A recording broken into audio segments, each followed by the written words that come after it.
ॐ गणनान्त्वा गणपतिगं हवामहे कविं कवीनामुपमश्रवस्तमम् ज्येष्ठराजं ब्रह्मणस्पत आनशृण्वन्नोदभस्येदसाधनम् महागणपतये नमः। प्रणो देवे सरस्वते वाजेभिर्वाजिनीवते हेनामवित्र्यवतो आनो दिवो बृहतः पर्वतादा सरस्वती यजता गन्तो यज्ञम् हवं देवेषु जुषाण कृता च सग्मान्नो वाचमुषते शृणोतु वाग्देव्यै नमः। हरिः ॐ श्रीगुरुभ्यो नमः। हरिः ॐ।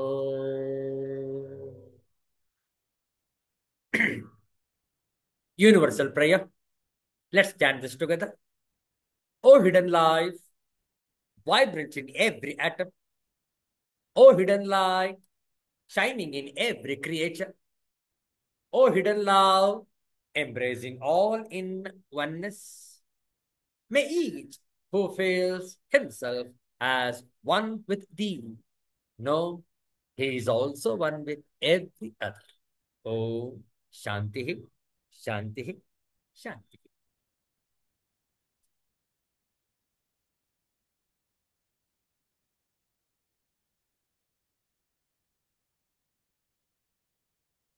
ಆತ್ಮಷಟ್ಕಂ ಆತ್ಮನಿರೂಪಣೆಯ 6 ಶ್ಲೋಕಗಳು. ಇದನ್ನು ನಾವು ಪಾರಾಯಣವನ್ನು ಮಾಡುತ್ತೇವೆ.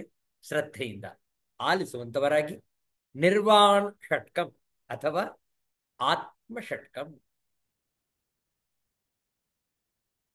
मनोबुद्ध्यहङ्कार चित्तनिनाहं न च श्रोत्रजिह्वे न च घ्राणनेत्रे न वै व्योमभूमिः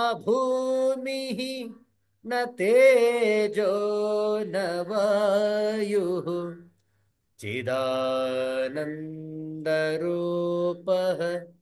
शिवोऽहं शिवोऽहं चिदानन्दरूपः शिवोऽहं शिवोऽहं न वै प्राणसंज्ञा न वै पञ्चवायुः न वा सप्तधातुः न वा पञ्चकोशः न वाक्पाणिपादौ न चोपस्थपायु चिदानन्दरूपः शिवोऽहं शिवोऽहं चिदानन्दरूपः शिवोऽहं शिवोऽहं न मे रागद्वेषौ न मे लोभमोहौ मदो नैव मे नैव मात्सर्यभावः न धर्मो न चार्थो न कामो न मोक्षः चिदानन्दरूपः शिवोऽहं शिवोऽहं चिदानन्दरूपः शिवोऽहं शिवोऽहं न पुण्यं न पापं न सौख्यं न दुःखं न मन्त्रो न तीर्थः न वेदा न यज्ञाः अहं भोजनं नैव भोज्यं न भोक्ता चिदानन्दरूपः शिवोऽहं शिवोऽहं चिदानन्दरूपः शिवोऽहं शिवोऽहम् न मृत्युर्न शङ्का न मे जाति भेदः पिता नैव मे नैव माता न जन्म न बन्धुर्न मित्रं गुरुर्नैव शिष्यः चिदानन्दरूपः शिवोऽहं शिवोऽहं चिदानन्दरूपः शिवोऽहं शिवोऽहम् अहं निर्विकल्पः निराकाररूपः विभुत्वाच्च सर्वत्र सर्वेन्द्रियाणां न चासङ्गतं नैव मुक्तेर्न बन्धः चिदानन्दरूपः शिवोऽहं शिवोऽहम् चिदानन्दरूपः शिवोऽहं शिवोऽहं शिवोऽहं शिवोऽहं शिवोऽहं शिवोऽहम् ಆತ್ಮಸ್ವರೂಪದ ವರ್ಣನೆಯನ್ನು ಮಾಡಿರುವಂತಹ ಈ 6 ಶ್ಲೋಕಗಳು ಅತ್ಯಂತ ಅರ್ಥಗರ್ಭಿತವಾದವುಗಳು. ನಿರ್ವಾಣ ಷಟ್ಕಂ, ಆತ್ಮ ಷಟ್ಕಂ, ಧ್ಯಾನಕ್ಕೆ ಪೂರಕವಾಗಿರುವಂತಹ ಸ್ತುತಿ. ಇದನ್ನು ಪ್ರತಿಯೊಬ್ಬರೂ ಕೂಡ ಕಂಠಸ್ಥ ಮಾಡಿಕೊಳ್ಳಬೇಕೆಂದು ನಮ್ಮ ಆಗ್ರಹ ಇರಲಿ. ಇಂದು ಪುಷ್ಯ ಬಹುಳ ಚತುರ್ಥಿ, ಸಂಕಷ್ಟಹರ ಚತುರ್ಥಿ ವ್ರತ. ಒಂದು ಗಣೇಶನ ಭಜನೆಯನ್ನು ಮಾಡೋಣ. ನಾವು ಹೇಳಿಕೊಡ್ತೇವೆ, ತಾವು ಪುನರಾವರ್ತಿಸಬಹುದು.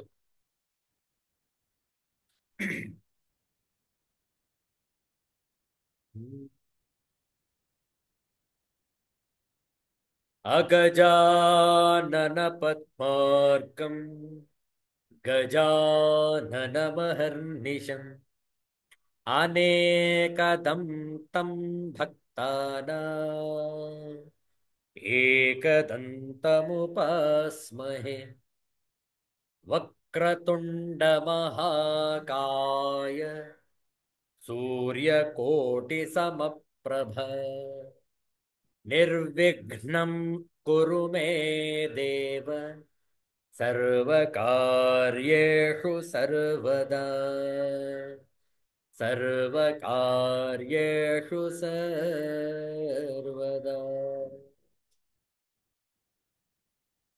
ವಿನಾಯಕ ವಿನಾಯಕ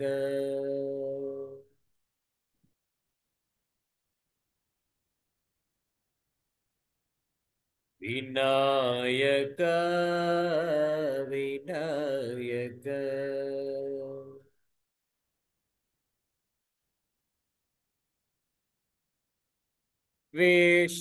ವಿಶ್ವಾಧಾರ ವಿನಾಯಕ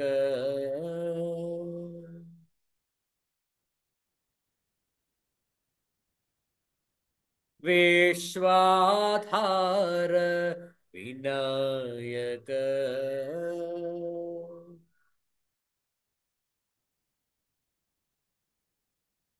ವಿನಾಯಕ ವಿನಾಯಕ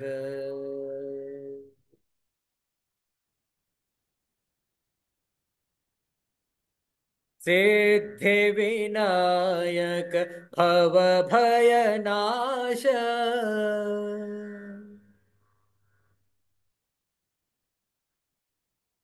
सिद्धिविनायक भवभयनाश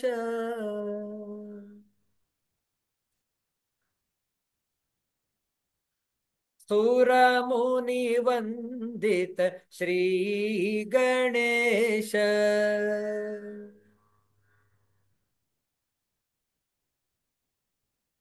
सुरमुनिवन्दित श्रीगणेश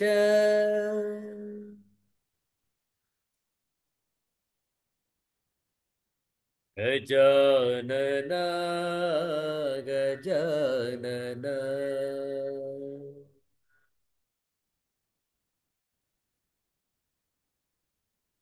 गजानन गजानन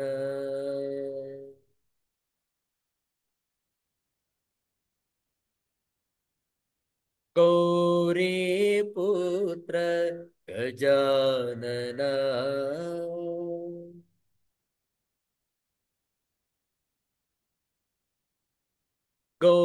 गौरीपुत्र गजानन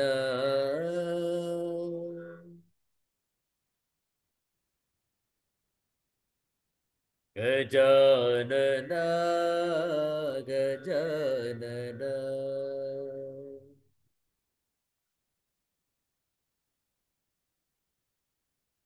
मूषकवाहन मोदकहस्त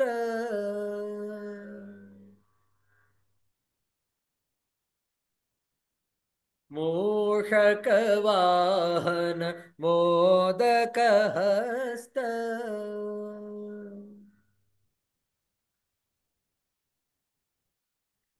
चामरकर्णविलम्बितसूत्र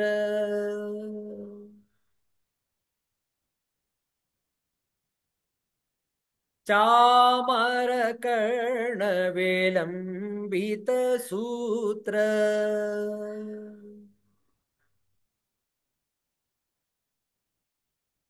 विनायक विनायक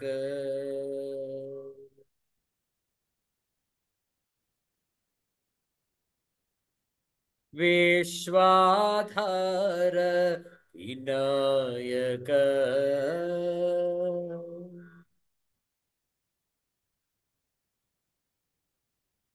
विनायक विनायक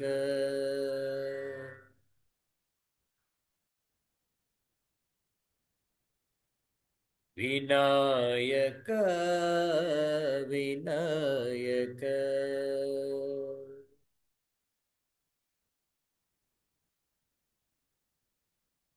श्री सिद्धिविनायक स्वामी की जय। सिद्धांत अवधूत चिंतन श्री गुरुदेव दत्त। जय जय रघुवीर समर्थ श्री सद्गुरुनाथ महाराज की जय। हर हर नमः पार्वती पतये हर हर महादेव ಶಂಭೋ. ಇಂದು ಶುಕ್ರವಾರ, ಪುಷ್ಯ ಮಾಸದ ಬಹುಳ ಚತುರ್ಥಿ. ಈ ವಿಶೇಷವಾದಂತಹ ಶುಕ್ರವಾರದಂದು ಈ ಮುಸ್ಸಂಜೆಯಲ್ಲಿ ವಿವೇಕ ಚೂಡಾಮಣಿಯನ್ನು ಅಧ್ಯಯನ ಮಾಡೋಣ. ಪ್ರಾರಂಭದಲ್ಲಿ ಕೆಲವು ಶ್ಲೋಕಗಳ ಪಾರಾಯಣ ನಾವು ಹೇಳಿಕೊಡ್ತೇವೆ, ತಾವು ಪುನರಾವರ್ತಿಸಬಹುದು. 206ನೆಯ ಶ್ಲೋಕದಿಂದ ಆರಂಭ, 210ನೆಯ ಶ್ಲೋಕದವರೆಗೆ. ಪ್ರಾರಂಭದಲ್ಲಿ ಮಂಗಳಾಚರಣ ಶ್ಲೋಕ. ಪ್ರತಿಯೊಂದು ಶ್ಲೋಕವನ್ನು ಹೇಳಿಕೊಡ್ತೇವೆ. ನಾವು ಹೇಳಿಕೊಟ್ಟ ನಂತರ ತಾವು ಪುನರಾವರ್ತಿಸಬಹುದು. ಓ ಸರ್ವವೇದಾಂತ ಸಿದ್ಧಾಂತ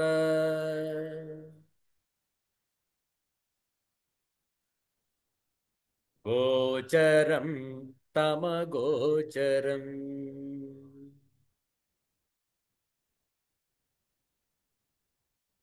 गोविन्दं परमानन्दम्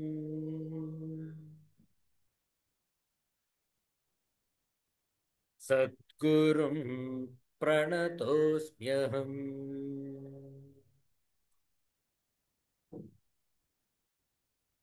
श्रीगुरुं प्रणतोऽस्म्यहम्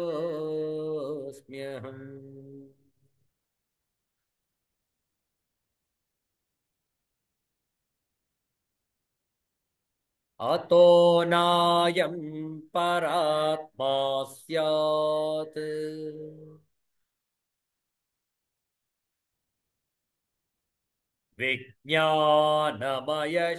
विज्ञानमयशब्दभाक्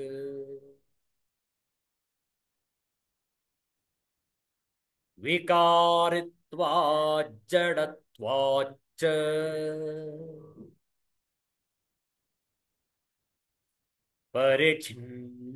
परिच्छिन्नत्वहेतुतः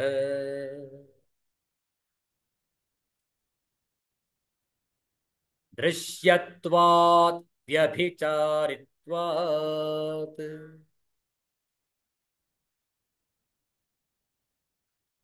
नानित्यो नित्य इष्यते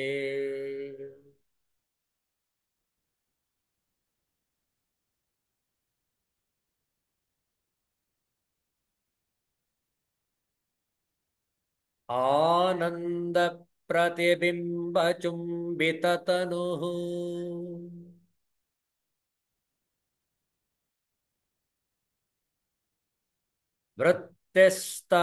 वृत्तिस्तमोजृम्भिता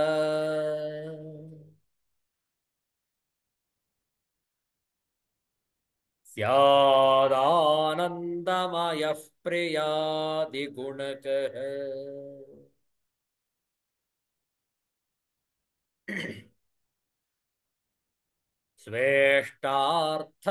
स्वेष्टार्थलाभोदयः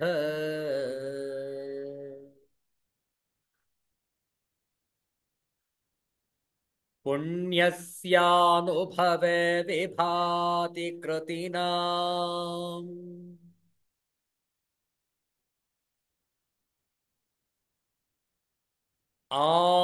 आनन्दरूपः स्वयम्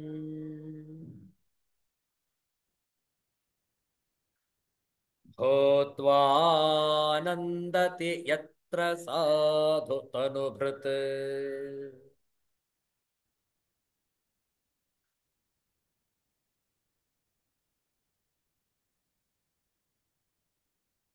मात्रः प्रयत्नं विना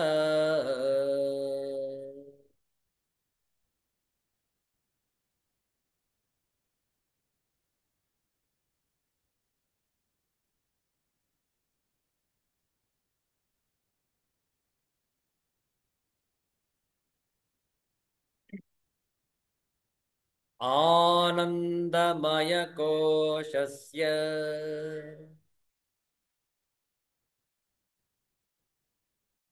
सुषुप्तौ स्फूर्तिरुत्कटा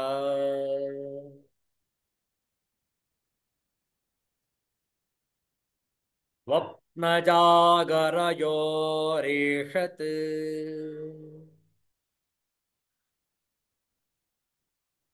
इष्टसन्दर्शनादिना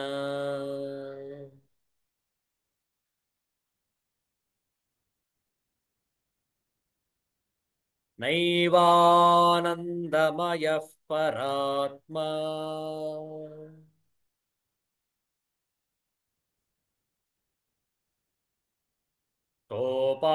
सोपाधिकत्वात् प्रकृतेर्विकारात्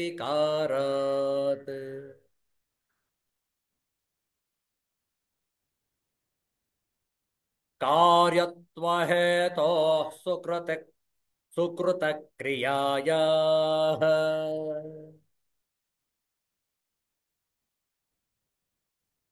विकारसङ्घातसमाहितत्वात्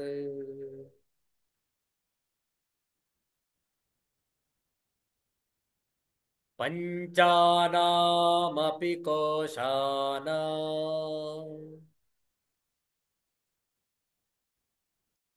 ನಿಷೇಧೆ ಯುಕ್ತಿತಃ ಶ್ರುತೇಃ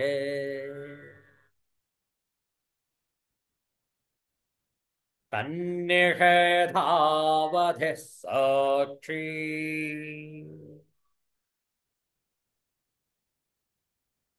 ಬೋಧರೂಪೋ ವಶಿಷ್ಯತೆ.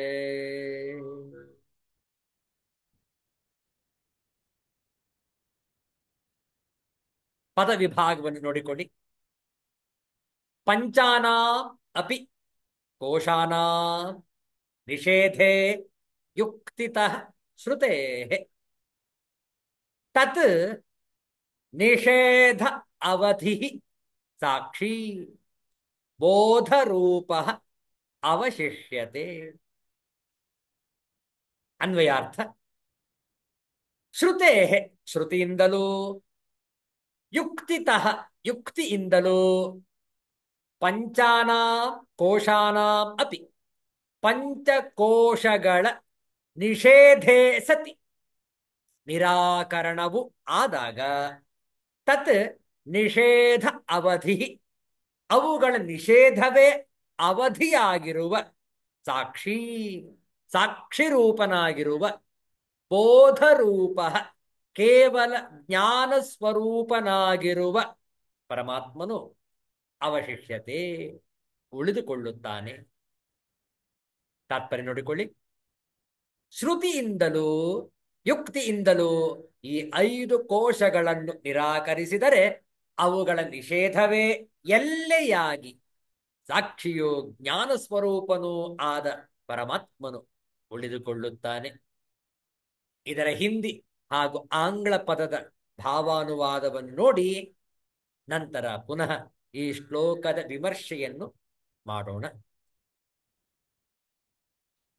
श्रुति के अनुकूल युक्तियों से 5 कोशों का निषेध कर देने पर उनके निषेध की अवधि रूप शुद्ध बोध स्वरूप साक्षी आत्मा बच रहता है. When all the 5 sheets have been eliminated by the reasoning upon Shruti passages, what remains as the culminating point of the process is the witness, the knowledge absolute, the Atman. Shruti passages, those that describe the Atman negatively by the neti, neti, not this method. What is the meaning of culminating point? Beyond which the process of reasoning or analysis cannot be carried any farther. What takes place then is termed the aparokshanubhuti realization, and the mind is then said to be in the samadhi state. ಶ್ರುತಿಯಿಂದಲೂ, ಶ್ರುತಿಗಳು ಅಂದರೆ ಉಪನಿಷತ್ತುಗಳು, ವೇದ ಭಾಗದ ಅಂತ, ವೇದಾಂತದ ಭಾಗ. ಶ್ರುತಿ ಏನ್ ಹೇಳುತ್ತೆ? ಶ್ರುತಿ ನೇತಿ ನೇತಿ, ಬೃಹದಾರಣ್ಯಕ ಉಪನಿಷತ್ತಿನ ಒಂದು ಉಲ್ಲೇಖ ಇಲ್ಲಿ. ನೇತಿ ನೇತಿ ಇತಿ ವಾಕ್ಯತಃ, ಇದಲ್ಲ ಇದಲ್ಲ ಅನ್ನುವ ವಾಕ್ಯಗಳಿಂದ ಸ್ಪಷ್ಟಪಡಿಸಲಾಗಿದೆ. ನೀವು ಯಾವ್ಯಾವುದನ್ನು ವರ್ಣಿಸುವಿರೋ ಇದು ಆತ್ಮಸ್ವರೂಪ ಅಲ್ಲ, ಇದಲ್ಲ ಇದಲ್ಲ, ಈ ರೀತಿಯಲ್ಲಿ ಶ್ರುತಿಯಲ್ಲಿ ತಿಳಿಸಲಾಗಿದೆ. ಹಾಗೆ ಯುಕ್ತಿಯಿಂದಲೂ ಕೂಡ ಅನೇಕ ಉಪಮೆಗಳು, ಅನೇಕ ಉದಾಹರಣೆಗಳಿಂದಲೂ ಕೂಡ ತಿಳಿಸಿ ಆಗಿದೆ. ಈ 5 ಕೋಶಗಳು ಕೂಡ ಆತ್ಮಸ್ವರೂಪವಲ್ಲ. ಹಾಗಾದ್ರೆ ಎಲ್ಲವನ್ನೂ ಕೂಡ ಅಲ್ಲಗಳೆದಾಗ, ಇದಲ್ಲ ಇದಲ್ಲ ಎಂದು ಹೇಳಿದ ನಂತರ ಉಳಿದುಕೊಳ್ಳುವುದು ಯಾವುದು ಅಂತಂದ್ರೆ ಪರಮಾತ್ಮನ ಸ್ವರೂಪ, ಆತ್ಮಸ್ವರೂಪ, ಭಗವಂತನ ನಿಜವಾದ ರೂಪ, ನಮ್ಮ ನಿಮ್ಮೆಲ್ಲರ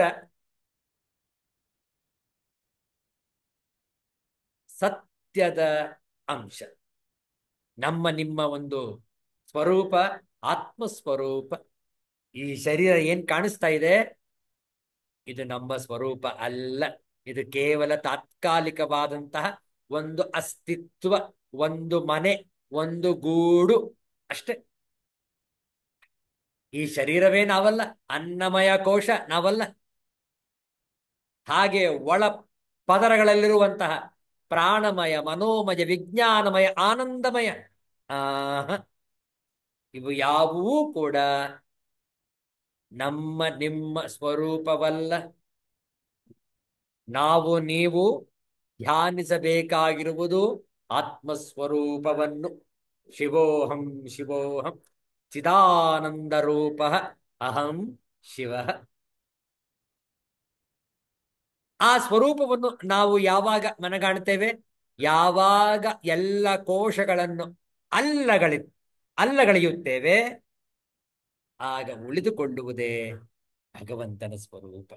ನೋಡಿ ಮುಂದಿನ ಶ್ಲೋಕ. ಯೋಯಮಾತ್ಮಾ ಸ್ವಯಂ ಜ್ಯೋತಿ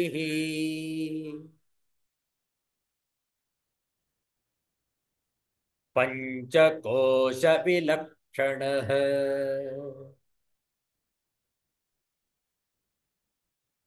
ಅವಸ್ಥಾತ್ರಯ ಸಾಕ್ಷಿ ಸನ್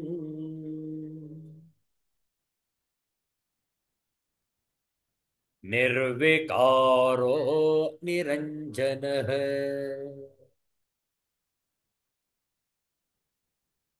ಸದಾನಂದ ಸವಿಜ್ಞೇಯ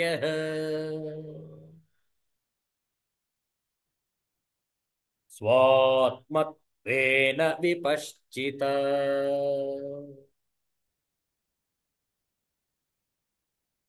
ಪದಚ್ಛೇದ. ಯಹ ಅಯಂ ಆತ್ಮ ಸ್ವಯಂ ಜ್ಯೋತಿ ಪಂಚಕೋಶ ವಿಲಕ್ಷಣ ಅವಸ್ಥಾತ್ರಯ ಸಾಕ್ಷಿ ಸನ್ ನಿರ್ವಿಕಾರ ನಿರಂಜನ ಸದಾನಂದ ಸಹ ವಿಜ್ಞೇಯ ಸ್ವ ಆತ್ಮತತ್ವೇನ ವಿಪಶ್ಚಿತ. ಅನ್ವಯಾರ್ಥ ನೋಡಿಕೊಳ್ಳಿ.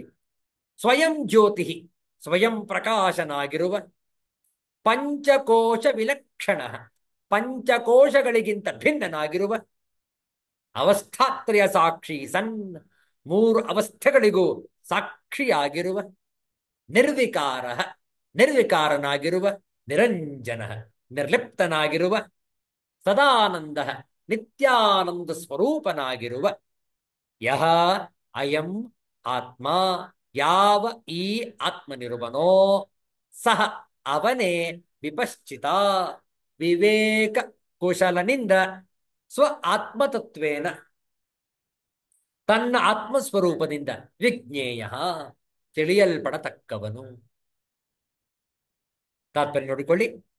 ಸ್ವಯಂ ಪ್ರಕಾಶನು, ಪಂಚಕೋಶಗಳಿಗಿಂತ ಭಿನ್ನನು, ಅವಸ್ಥಾತ್ರಯ ಸಾಕ್ಷಿಯು, ವಿಕಾರ ಶೂನ್ಯನು, ನಿರ್ಲಿಪ್ತನು, ನಿತ್ಯಾನಂದ ಸ್ವರೂಪನೂ ಆದ ಯಾವ ಈ ಆತ್ಮನಿರುವನೋ ಅವನೇ ತನ್ನ ಆತ್ಮನೆಂದು ವಿವೇಕ ಕುಶಲನು ಅರಿತುಕೊಳ್ಳಬೇಕು. ಇದರ ಚಿಂತನೆಯನ್ನು ಮಾಡೋಣ. ಈ ಶ್ಲೋಕ ಅತ್ಯಂತ ಗೂಢವಾಗಿದೆ, ಗಾಢವಾಗಿದೆ. ಇದನ್ನು ಸರಳವಾಗಿ ತಿಳಿದುಕೊಳ್ಳುವಂತಹ ಪ್ರಯತ್ನವನ್ನು ಮಾಡೋಣ. ಮತ್ತೊಮ್ಮೆ ಈ ಶ್ಲೋಕವನ್ನು ಹೇಳಿ ನಂತರ ಹಿಂದಿ ಹಾಗೂ ಆಂಗ್ಲ ಪದದ ಭಾವಾನುವಾರ್ಥವನ್ನು ಕೂಡ ನೋಡಿ ನಂತರ ಈ ಶ್ಲೋಕದ ವಿವರಣೆಯನ್ನು ತಿಳಿದುಕೊಳ್ಳೋಣ. ಯೋಯಮಾತ್ಮಾ ಸ್ವಯಂ ಜ್ಯೋತಿ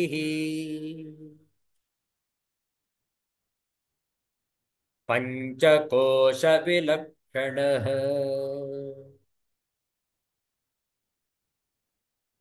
ಅವಸ್ಥಾತ್ರಯ ಸಾಕ್ಷೇ ಸನ್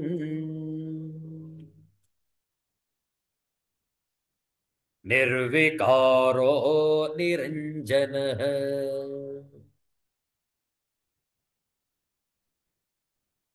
ತತ್ಸ್ವರೂಪ ಸವಿಜ್ಞೇಯ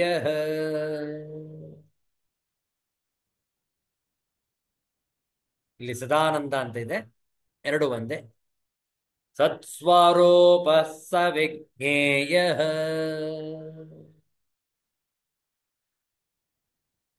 स्वात्मत्वेन विपश्चित।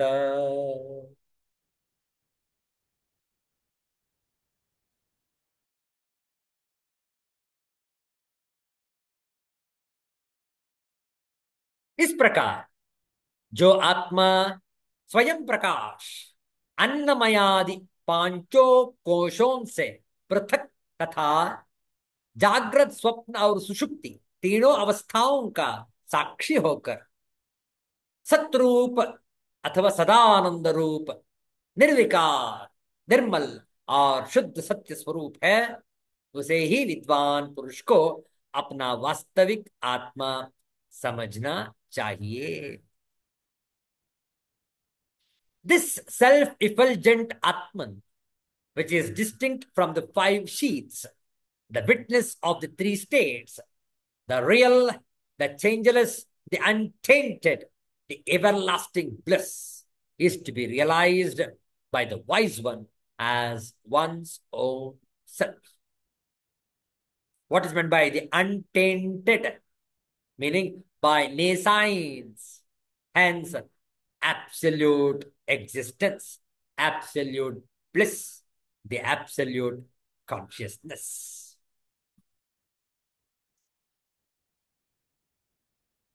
ಸ್ವಯಂ ಪ್ರಕಾಶನು ಈ ಆತ್ಮಸ್ವರೂಪದ ವರ್ಣನೆ ಹೇಗಿದೆ? ಸ್ವಯಂ ಪ್ರಕಾಶ. ಎಷ್ಟು ಚೆನ್ನಾಗಿದೆ ನೋಡಿ ಈ ಪದ. ಸ್ವಯಂ ಪ್ರಕಾಶ ಅಂದ್ರೆ ತಾನೇ ತನ್ನಿಂದಲೇ ಬೆಳಗುತ್ತಾ ಇರುವಂಥದ್ದು, ಬೇರೆ ಯಾವುದೇ ಸಹಾಯವಿಲ್ಲದೆ ತಾನೇ ಸ್ವಯಂ ಪ್ರಕಾಶ. ತನ್ನ ಬೆಳಕೆ ಸಾಕು, ಅದಕ್ಕೆ ಬೇರೊಂದು ಬೆಳಕು ಅಗತ್ಯ ಇಲ್ಲ. ಉದಾಹರಣೆಗೆ ಭಗವಾನ್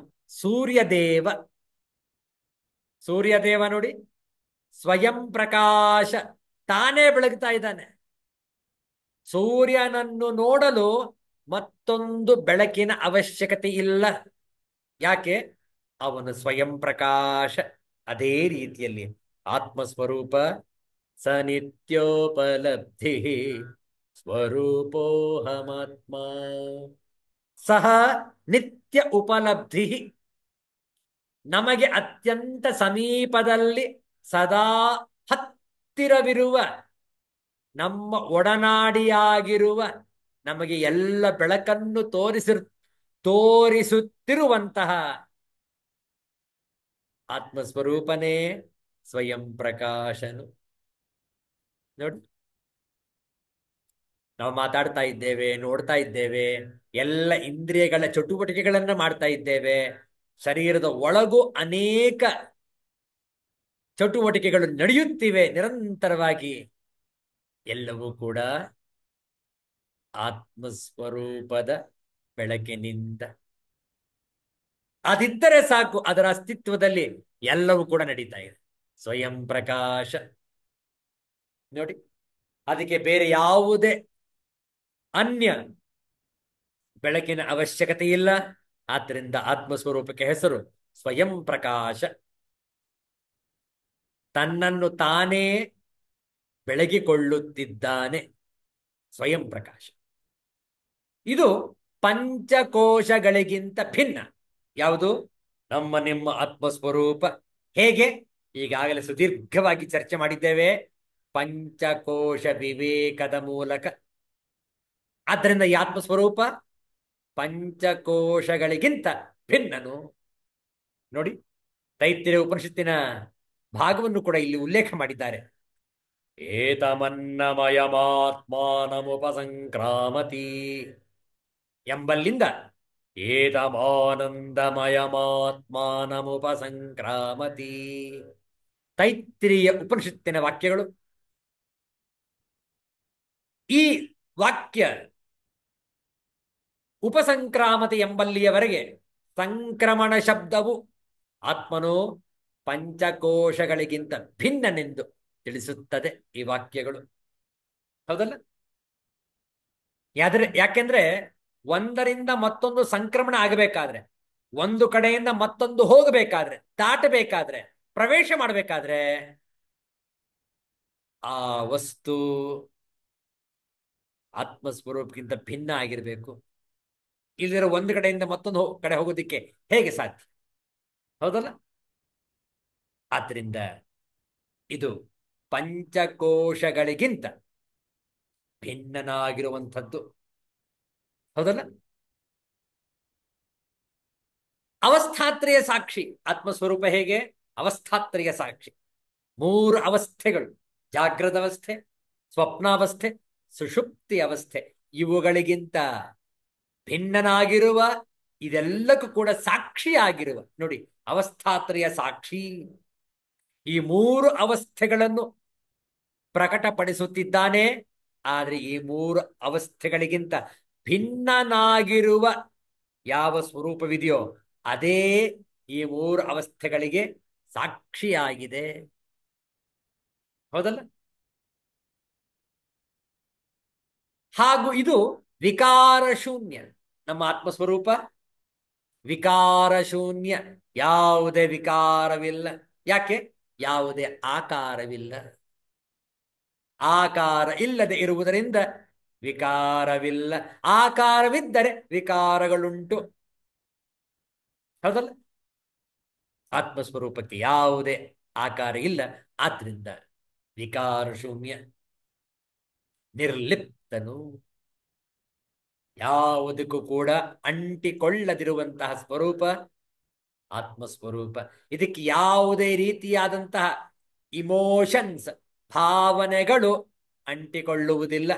ಭಾವನೆಗೆ ಅಂಟಿಕೊಳ್ಳುವುದಾದರೆ ಅದು ಮನಸ್ಸಿನ, ಮನೋಮಯ ಕೋಶದ ಕಾರ್ಯಗಳು. ಹೌದಲ್ಲ? ಆತ್ಮಸ್ವರೂಪ ಭಾವನಾ ಶೂನ್ಯ, ಆದ್ದರಿಂದ ನಿರ್ಲಿಪ್ತ. ಆತ್ಮಸ್ವರೂಪ ನಿತ್ಯಾನಂದ ಸ್ವರೂಪನು, ಸದಾನಂದನು, ಸತ್ಸ್ವರೂಪನು. ಹೌದಲ್ಲ?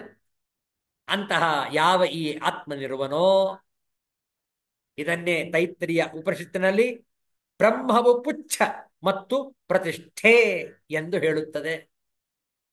ಅತ್ಯಂತ ಮಾರ್ಮಿಕವಾದಂತಹ ಪದಗಳನ್ನು ಅಲ್ಲಿ ಬಳಸ್ತಾ ಇದ್ದಾರೆ ಶಾಸ್ತ್ರಜ್ಞರು, ಋಷಿಗಳು, ಉಪನಿಷತ್ತಿನ ವಾಕ್ಯಗಳಲ್ಲಿ. ಅಂತಹ ಯಾವ ಆತ್ಮನಿರುವನೋ ಅವನೇ ತನ್ನ ಆತ್ಮನೆಂದು, ಇದೇ ನಮ್ಮ ನಿಮ್ಮೆಲ್ಲರ ಆತ್ಮಸ್ವರೂಪ ಎಂದು ವಿವೇಕ ಕುಶಲನು, ವಿವೇಕಿಯು ಅರಿತುಕೊಳ್ಳಬೇಕು. ಈ ರೀತಿಯಲ್ಲಿ ಆತ್ಮಸ್ವರೂಪವನ್ನು ಹೇಳಿದಾಗ ಶಿಷ್ಯನ ಮನಸ್ಸಿನಲ್ಲಿ ಒಂದು ಪ್ರಶ್ನೆ ಹೇಳುತ್ತೆ. ಗುರುಗಳೇ, ತಾವು ಹೇಳಿದ್ರಿ ಅವಸ್ಥಾತ್ರಯ ಸಾಕ್ಷಿ, ತಾವು ಹೇಳಿದ್ರಿ ನಿರ್ಲಿಪ್ತ, ತಾವು ಹೇಳಿದ್ರಿ ಪಂಚಕೋಶಾತೀತ, ಪಂಚಕೋಶಗಳಿಗಿಂತ ಭಿನ್ನ ಅಂತ ಹೇಳಿದ್ರಿ. ಎಲ್ಲವನ್ನು ಕೂಡ ಅಲ್ಲಗಳೆದಿರಿ. ಆದರೆ ಎಲ್ಲವನ್ನು ನಾವು ಅಲ್ಲಗಳೆಯುತ್ತಾ ಹೋದ್ರೆ, ನೇತಿ ನೇತಿ ನ ಇತಿ ನ ಇತಿ, ಇದಲ್ಲ ಇದಲ್ಲ ಅಂತ ಅಲ್ಲಗಳೆಯುತ್ತಾ ಹೋದ್ರೆ ಕೊನೆಗೆ ಸಿಗೋದೇನು ನಮಗೆ? ಶೂನ್ಯ, ಸೊನ್ನೆ, ಯಾವುದು ಇರುವುದಿಲ್ಲ. ಹಾಗಾದ್ರೆ ಆತ್ಮಸ್ವರೂಪವನ್ನು ನಾವು ಹೇಗೆ ಮನಗಾಣುವುದು? ಎಲ್ಲವನ್ನು ಕೂಡ ಅಲ್ಲಗಳೆದ ನಂತರ. ಇದು ಶಿಷ್ಯನ ಪ್ರಶ್ನೆ. ನೋಡುವ, ಶಿಷ್ಯನ ಪ್ರಶ್ನೆಯನ್ನು ನೋಡಿ ಇದನ್ನು ಅರ್ಥ ಮಾಡಿಕೊಂಡು ನಂತರ ಗುರುಗಳು ಇದಕ್ಕೆ ಯಾವ ಉತ್ತರವನ್ನು ಕೊಡುವರು ಅದನ್ನು ಕೂಡ ತಿಳಿದುಕೊಳ್ಳೋಣ. ಈ ಶ್ಲೋಕವನ್ನು ಪಾರಾಯಣ ಮಾಡುವ, ಹೇಳಿಕೊಡ್ತೇವೆ. ಪುನರಾವರ್ತಿಸಿರಿ. ಶಿಷ್ಯ ಉವಾಚ ಮಿಥ್ಯಾತ್ವೇನ ನಿಷದ್ಧೇಷು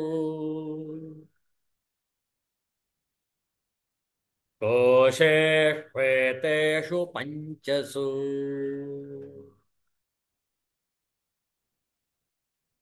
ಸರ್ವಾಭಾವಂ ವಿನಾ ಕಿಂಚಿತ್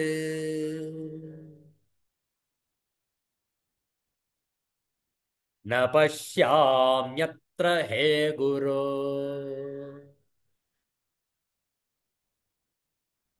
ವಿಜ್ಞೇಯಂ ಕಿಮು ವಸ್ತಿ ಸ್ವಾತ್ಮನಾತ್ರ ವಿಪಶ್ಚಿತ.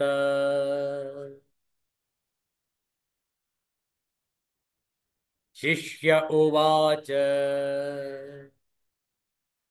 ಮಿಥ್ಯಾತ್ವೇನ ನಿಷಿದ್ಧೇಷು ಕೋಶೇಷ್ವೇತೇಷು ಪಂಚಸು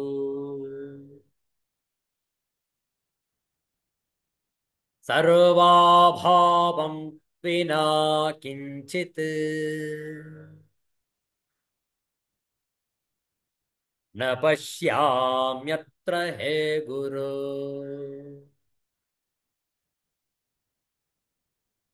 ವಿಜ್ಞೇಯಂ ಕಿಮು ವಸ್ತಿ ಸ್ವಾತ್ಮನಾತ್ರ ವಿಪಶ್ಚಿತ.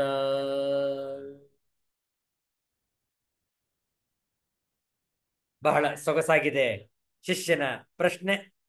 ಅತ್ಯಂತ ಸಮರ್ಪಕವಾಗಿದೆ, ಅತ್ಯಂತ ಬುದ್ಧಿಯುಕ್ತವಾಗಿದೆ.